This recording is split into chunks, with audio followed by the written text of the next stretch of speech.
Good morning and welcome to HR from my shed. Well, I've had another request for a topic today, which is great, and please keep those requests coming. So today is all about how do we deal with a performance issue when somebody is working from home.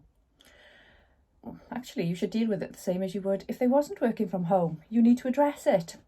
So a lot of times when somebody has a performance or a behaviour issue, they carry on with that issue because of us, because of managers. Our fault. Why is it our fault? Because we don't address it early enough and we allow it to happen. So if I was doing something not acceptable to the company, and that could be my behaviour or it could be my performance, if you don't actually tell me it's not acceptable, it's likely that I'm going to carry on doing it. I'm thinking, that's okay. They allow that here. So we have to address it. How we address it might be different. Okay. So first of all, we need to have a look at what the issue is, and let's pretend it's performance for today's purpose. So it's a performance issue. So we need to look, has it only occurred since they've been working from home during COVID-19 pandemic? If it is, that tells me that working from home isn't for that person. They may feel isolated, they might not be motivated. You may not have offered them the support that you think you've offered them. So that's the issue that we're addressing, because if when they were in the workplace, they were fine, working from home is the issue, not particularly the person. So we need to start looking at our plan. How do we get them back into the workplace as soon as possible?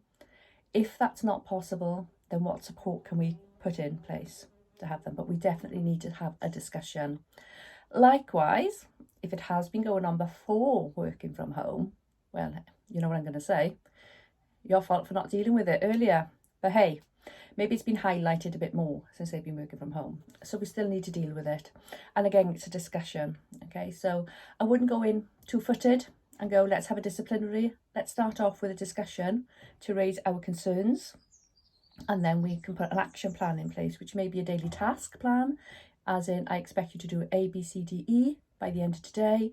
And if not, I expect you to come back and tell me why. Or it might be a longer term action plan with longer goals, and we review that either on a weekly basis, monthly basis, whatever suits you. One of the challenges is going to be, how do you have that meeting? If possible, and if your workplace is COVID-19 secure, so you've done your risk assessment, you put your safety measures in place, please hold it in your workplace as a socially distanced meeting. Far better, okay, if you can do that. Otherwise, you're going to have to resort to telephone or video call-ins.